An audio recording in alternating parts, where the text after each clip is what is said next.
Hello everyone, आप सभी का स्वागत है आपके अपने प्यारे से यूट्यूब चैनल विद्याज अप्रोच में।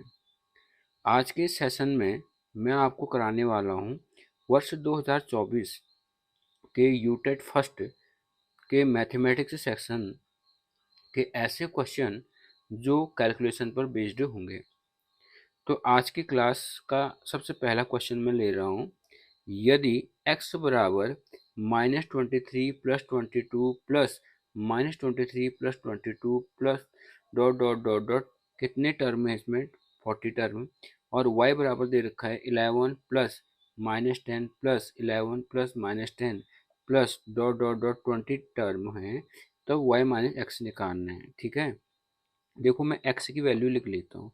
-23 प्लस 22, फिर लिखा है plus -23 plus 22 plus dot dot dot कितने टर्म है 40 टर्म है, 40 पद दे रखे हैं। अब देखिए, पहला तो -23 आ रहा है, दूसरा 22 आ रहा है, फिर तीसरा -3 आ रहा है, फिर अगला 22 आ रहा है। ऐसे ये क्रम चलते रहेगा और ऐसे क्रम अ, आगे चलकर कितने पद हो जाएंगे, 40 पद हो जाएंगे। तो दिमाग लगाइए कि ऐसे अगर ये क्रम चलते रहा तो 40 का आधा कितना हो जाता है, 20। 20 पद तो होंगे -23 के, प्लस और 20 पद होंगे किसके, 22 के। अब इन दोनों में 20 क्या आ गया, कॉमन आ गया, तो उसको लिख सकता हूँ -23 प्लस 22। तो इसको मैं और सॉल्व करूंगा, 20 इंटू -23 प्लस 22 कितना हो जाएगा, -1, और -1 को 20 के साथ मल्टीप्लाई करके कितना आता है, -20 आता है। अब y की वैल्यू दे रखी है 11 plus -10 plus 11 plus -10 plus dot dot dot dot plus कितने टर्म दे रखे हैं, 20 टर्म दे रखे हैं, यहाँ पर 20 पद दे रखे हैं। अगर पहले 11 लिखूँ फिर -10 लिखूँ फिर 11 लिखूँ फिर -10 लिखूँ, ऐसे में ये क्रम को चलाते जाऊँ तो टोटल कितने टर्म है, 20 टर्म दे रखे, 20 पद दे रखे हैं। तो इसमें से 20 का आधा कितना हो जाएगा, 10। इसका मतलब यहाँ पर 10 टर्म 11 के होंगे और 10 टर्म किसके होंगे, -10 के होंगे। तो मैं इसको लिख सकता हूँ 10 गुणा 11 धन 10 गुणा -10 लिख सकता हूँ। इसमें से 10 क्या आ गया आपका कॉमन, तो 11 ऋण 10 लिख सकता हूँ ना मैं इसको, और 10 गुणा 11 ऋण 10 कितना होता है, 1 होता है, तो 10 से कम कितना हो जाएगा, 10।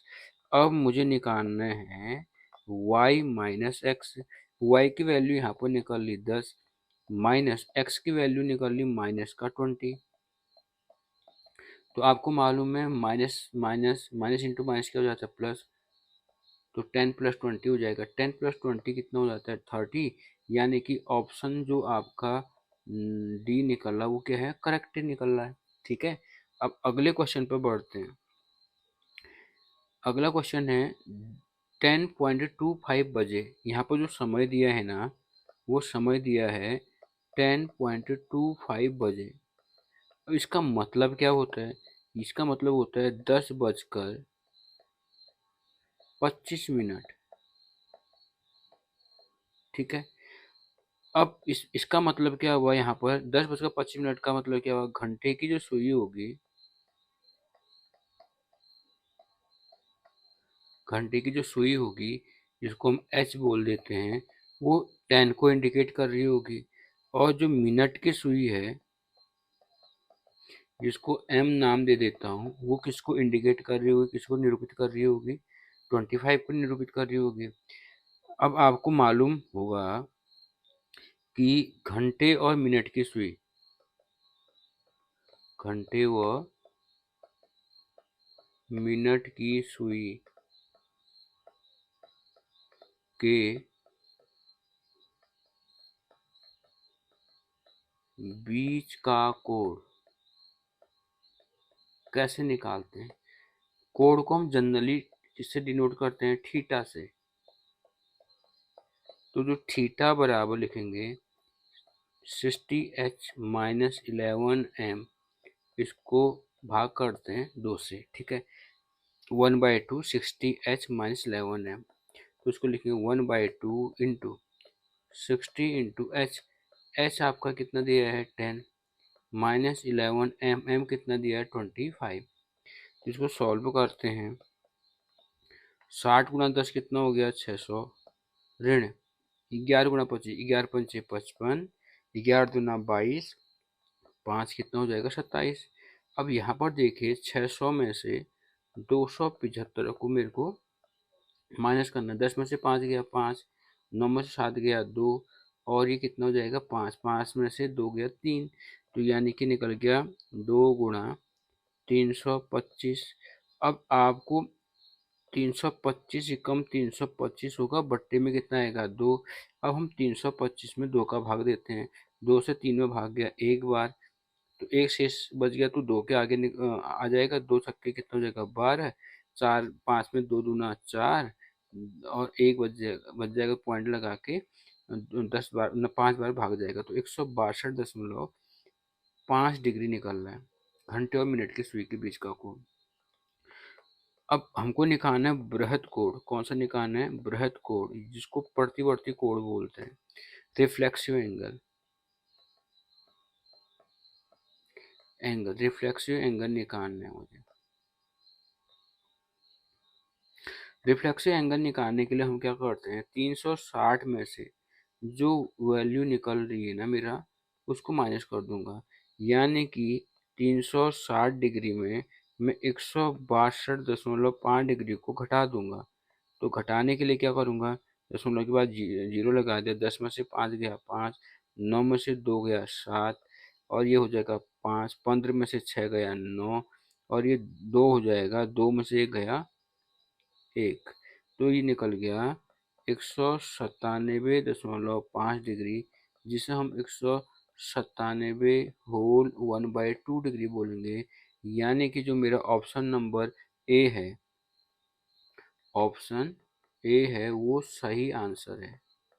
ठीक है, अब आ जाते हैं अगले क्वेश्चन पर। यदि किसी त्रिभुज का एक कोण 30 डिग्री हो, त्रिभुज का एक कोण, कोई त्रिभुज बना लेंगे हम यहाँ पर, एक त्रिभुज बना लिया मैंने, इसका एक कोण, सपोज कर लो त्रिभुज का नामकरण कर देता हूँ ए बी सी, त्रिभुज का नाम लिख दिया ए बी सी, इसका एक कोण सपोज कर लो एंगल ए जो है वो 130 डिग्री है, हो तो अन्य दो कोण, त्रिभुज में टोटल कितने एंगल होते हैं 3, तो मुझे एक कोण ए दे दिया, तो अन्य कोण कौन कौन से बचे, अन्य कोण बच गए मेरे पास, एक तो बच गया एंगल बी और दूसरा हो गया एंगल सी, एंगल बी और एंगल सी।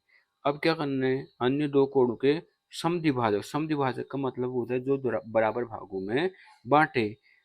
अब इस एंगल बी को बराबर भागों में बांटने वाली रेखा ये होगी, और एंगल सी को बराबर भागों में बांटने वाली रेखा ये होगी। ठीक है ना, सपोज कर लो अब इस एंगल बी को इसका नाम, जहाँ पर ये दोनों कोण समद्विभाजक मिले उसका नाम ओ लिख देता हूँ, सपोज कर लो। तो बी ओ जो है, बी ओ जो रेखा है वो एंगल बी को दो बराबर भागों में बांट रही, इसका मतलब जो ए बी ओ होगा और दूसरा ओ बी सी होगा, दोनों क्या होंगे, बराबर होंगे। अगर मैं ऊपर वाले एंगल को एक्स मानूं तो नीचे वाले एंगल को भी क्या मानना पड़ेगा, एक्स। सिमिलरली जो ओ सी है, सी ओ जो रेखा है, सी ओ जो रेखा है वो एंगल सी को बराबर भागों में बांट रही है, इसका मतलब ऊपर वाला एंगल वाई होगा तो नीचे वाला एंगल भी कितना आ जाएगा, वाई आ जाएगा। अब यहाँ पर देखें, अगर मैं सॉरी अगर मैं ये देखूं एंगल बी कितना निकल गया, यहाँ पर एंगल बी निकल गया 2x, और यहाँ पर एंगल सी कितना निकल गया 2y। ये किस त्रिभुज के लिए बता रहा हूँ मैं, त्रिभुज ए बी सी के लिए बता रहा हूँ, और इसी में एंगल जो ए है वो कितना है 130 डिग्री। अब आपको मालूम है त्रिभुज के तीनों अंतःकोणों का योग कितना होता है, 180 अंश, इसका मतलब angle A plus angle B plus angle C equal to कितना आएगा 180 अंश। अब आपको एंगल ए दे रखा है 130, एंगल बी है आपका 2x, एंगल सी है 2y, तो मैं सब वैल्यू पुट कर दी यहाँ पर।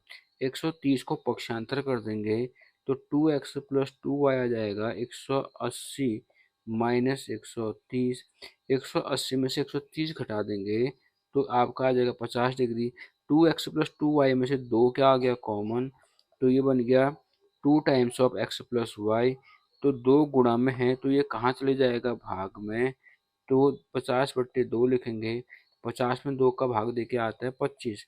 तो x+y इक्वल टू निकल गया 25 डिग्री। ठीक है, अब मेरे को निकालना है कोण समद्विभाजक किस एंगल पर। यहाँ पर देखो, यहाँ पर लिखा है साफ साफ समद्विभाजकों के बीच का कोण, यानी कि बी ओ और सी ओ के बीच का कोण, यानी कि ये वाला एंगल निकालना है मुझे, ये वाला एंगल निकालना। अब देखते हैं इसमें जो यहाँ पर त्रिभुज है ना आपका, त्रिभुज ओ ओ बी सी, त्रिभुज ओ बी सी, इस वाले त्रिभुज में लेते हैं। ठीक है, त्रिभुज ओ बी सी, इस वाले त्रिभुज में अगर मैं लूँ तो इसमें एंगल बी क्या है, एक्स, एंगल सी जो है, एंगल सी है वाई, और एंगल ओ का मान मुझे ज्ञात करना है। तो इस वाले त्रिभुज के हिसाब से अब मेरे को मालूम त्रिभुज ओ बी सी में त्रिभुज के तीनों अंतों कोण, यानी कि ये वाला एंगल, एंगल ओ और एंगल बी और एंगल सी, इनको जोड़ के भी 180 आएगा, क्योंकि त्रिभुज के तीनों अंतः कोणों को जोड़ के कितना आता है, 180 आता है। एंगल ओ मुझे निकालना है, एंगल बी है मेरे पास एक्स और एंगल सी है मेरे पास वाई, बराबर कितना हो गया 180। ठीक है, अब मेरे को मालूम है angle O plus x plus y, ये जो है ये मिल रहा है मेरे को 25 डिग्री, क्योंकि जो मैंने पहले ही निकाल के रखा है। एंगल ओ इक्वल आ जाएगा 180 डिग्री माइनस 25 डिग्री। तो 10 में से 5, 180 में से देखो, 180 में से 25 माइनस करना है, 10 में से 5 गया 5, 7, 7 में से 2 गया कितना है 5, 1 का 1, तो ये निकल गया 155 डिग्री। यानी कि ऑप्शन नंबर ए इसका क्या है, सही आंसर है। इसका ऑप्शन ए क्या है, सही आंसर है। अगला क्वेश्चन देखिए, अगला क्वेश्चन लेते हैं। अगले क्वेश्चन में दिया है 37/13 है, वो किसके बराबर है, 2 धन 1/a धन 1/b धन 1/c, ऐसा आपको दिया हुआ है। अब आपको इसमें ए बी सी का मान निकालना है, और ए बी सी कैसी संख्या है, नेचुरल नंबर काउंटिंग के नंबर है। देखो बहुत सिंपल सा सवाल है, ज़्यादा दिमाग नहीं लगाना, इसको इधर ले आएंगे। इसको 37/13, 2 को इधर ले आएंगे तो 2 माइनस में हो जाएगा, 1/a धन 1/b धन 1/c, ऐसा लिख सकते हैं। अब इसको एलसीएम लेके सॉल्व कर देंगे, तो 37 माइनस 13 दूना कितना हो जाएगा 26, बट्टे कितना आएगा 13, और राइट साइड में आ जाएगा a+1/b+1/c। अब 37 में 26 घटा के कितना आता है 11, बट्टे कितना हो गया 13, राइट साइड में हो गया 1/a+1/b+1/c, ऐसा लिखा हुआ है। अब देखो राइट साइड में जो न्यूमरेटर है वो है 1, डिनोमिनेटर है a+1/b+1/c है, और लेफ्ट साइड में न्यूमरेटर है 11 और डिनोमिनेटर है 13। तो मैं इसका व्युत्क्रम ले लूँगा, क्या ले लूँगा, इसका व्युत्क्रम ले लूँगा, दोनों तरफ व्युत्क्रम करूँगा तो क्या होगा, न्यूमरेटर को डिनोमिनेटर, डिनोमिनेटर को न्यूमरेटर बना देंगे। तो ये आ जाएगा 13/11, 13/11 इक्वल टू आ जाएगा a+1/b+1/c, ये बट्टे में कितना आएगा 1। अब हर में 1 लिखने की कोई ज़रूरत नहीं है, तो इसको ऐसे ही लिख सकते हैं। अब इसमें देखो 11 का भाग 13 में देना है, तो आप 11 का भाग 13 में दे दीजिए। अब 11 का भाग 13 में देंगे, 11 कम 11, शेषफल कितना बच गया 2। अब आपको इसको मिश्रित भिन्न में लिखना आता होगा, कैसे लिखते हैं, सबसे पहले लिखते हैं भागफल, भागफल कितना होगा 1, फिर क्या लगाते हैं धन, फिर क्या लिखते हैं शेषफल, और शेषफल में भाग देना है किसका, भाजक का, ऐसे लिख देंगे इक्वल टू। और राइट साइड में क्या था आपका, a+1/b+1/c था, ऐसे था ना। अब तुलना कर लेंगे, इसका क्या कर लेंगे, तुलना, तुलना करेंगे तो यहाँ पर देखेंगे इसका पहला टर्म है जो कि प्राकृतिक संख्या है 1, और इसका क्या दे रखा a, इसका मतलब a बराबर हो गया 1, और 2/11 बराबर हो गया 1/b+1/c। फिर से मैं क्या कर दूंगा, इसका व्युत्क्रम कर दूंगा। व्युत्क्रम कर लीजिए आप। व्युत्क्रम करेंगे तो आ जाएगा 11/2, और यहाँ व्युत्क्रम करेंगे तो b+1/c, और ये बट्टे में कितना आएगा, 1। अब मेरे को पता है हर में 1 लिखने का कोई फायदा नहीं है, तो इसको मैं ऐसे लिख सकता हूँ। अब 2 का भाग, आप अब यहाँ पर देखिए, 2 का भाग आपको देना है। 2 का भाग किस में देना है, 11 में। 2 का भाग 11 में दे देता हूँ। 2 पंचे 10, और शेषफल कितना बच गया, 1। तो अभी मैंने आपको बताया था, सबसे पहले क्या लिखते हैं, भागफल, फिर क्या लिखते हैं, धन, फिर क्या लिखते हैं, शेषफल, और भाग किससे कर रहे थे, 2 से, तो उसको ऐसे लिख देंगे, 5 धन 1/2, और यहाँ लिखेंगे b धन 1/c। अब मेरे को पता है कि b का मान एक नेचुरल नंबर है, प्राकृतिक संख्या है, और 5 धन 1/2 में नेचुरल नंबर 5 है, तो इसका मतलब b का मान क्या हो गया, 5, और 1/2 बराबर कितना जाएगा, 1/c। इसका व्युत्क्रम अगर मैं करूं तो c बराबर कितना जाएगा, 2। तो इस प्रकार मेरे को a b c का मान मिल गया है। तो a का मान निकल गया 1, b का मान निकल गया 5, और c का मान क्या निकल गया, 2। तो इसका मतलब 1, 5, 2 इसका सही आंसर निकल रहा। 1, 5, 2 इसका ऑप्शन नंबर सी है, तो ऑप्शन सी इसका सही आंसर होगा। ठीक है, अब आ जाइए, अगला क्वेश्चन जो है वो है क्वेश्चन 216 मीटर क्यूब आयतन वाले एक घनाभ में 6 सेंटीमीटर भुजा वाले कितने घन फिट हो सकते हैं। क्वेश्चन थोड़ा समझने वाला है और थोड़ा लेंदी भी है। बहुत सिंपल सा सवाल है, ज़्यादा इसमें कैलकुलेशन है नहीं। तो सबसे पहले हमको घनाभ जो दे रखा है उसका आयतन दे रखा है। घनाभ का आयतन, घनाभ का आयतन देखो, मीटर क्यूब सेंटीमीटर क्यूब ये आयतन होता है, ठीक है। मीटर क्यूब दे रखा है। अब घन की भुजा दे रखी है। घन की भुजा कितनी दे रखी है, 6 सेंटीमीटर। देखो, ऊपर मीटर में दे रखा है, नीचे सेंटीमीटर। तो सेंटीमीटर को मीटर में बदलने के लिए 10⁻2 से क्या करते हैं, गुणा कर देते हैं। जब सेंटीमीटर को मीटर में कन्वर्ट करना होता है, 10⁻2 से क्या कर देते हैं, गुणा कर देते हैं, ठीक है। तो हम लिखेंगे घन का आयतन। घन का आयतन क्या होता है, भुजा की घात 3। तो भुजा कितनी है, 6 × 10⁻2, उसकी घात कितनी हो जाएगी, 3। और 6 की घात, इसका मतलब हो गया ये 6 की घात 3 गुणा 10⁻2 की घात 3। तो 6 की घात 3 का मतलब 6 × 6 × 6, 10⁻3 का मतलब 10⁻2 की घात 3 का मतलब क्या हुआ, 10⁻2 गुणा 10⁻2 गुणा 10⁻2। तो 6 × 6 × 6 कितना होता है, 216। और गुणा में आधार समान हो तो गुणा में घातें क्या हो जाती है, जुड़ जाती है। तो 10⁻2 ऋण 2 ऋण 2 कितना है, ऋण 6। यह आ जाएगा मीटर क्यूब। ये निकल गया घन का, एक घन का आयतन। एक घन का आयतन। मुझे घन की संख्या निकालनी है, घनों की संख्या। घनों की संख्या कैसे निकालनी है, घनों को किस में फिट कर रहे हैं, घनाभ में फिट कर रहे हैं, तो पहले घनाभ का आयतन लिखेंगे। घनाभ का आयतन, घनाभ का आयतन जिसमें फिट कर रहे होते हैं उसका आयतन लिखते हैं। फिर उसको डिवाइड करते हैं, जिसको फिट करना है, किसको फिट करना है, घन को। घन का आयतन, एक घन का आयतन। घनाभ का आयतन है आपका 216, और घन का आयतन है 216 गुणा 10⁻6। दोनों मीटर क्यूब में, मीटर क्यूब से मीटर क्यूब कट जाएगा, 216 से 216 एक बार कट जाएगा। तो ये बन गया 1/10⁻6। इसको ऊपर ले जाएंगे 10⁻6 को, तो आ जाएगा 10⁻6। तो घनों की संख्या निकल गई 10⁻6, यानी कि ऑप्शन नंबर डी क्या निकल रहा, सही। ऑप्शन डी इसका करेक्ट आंसर है, ठीक है।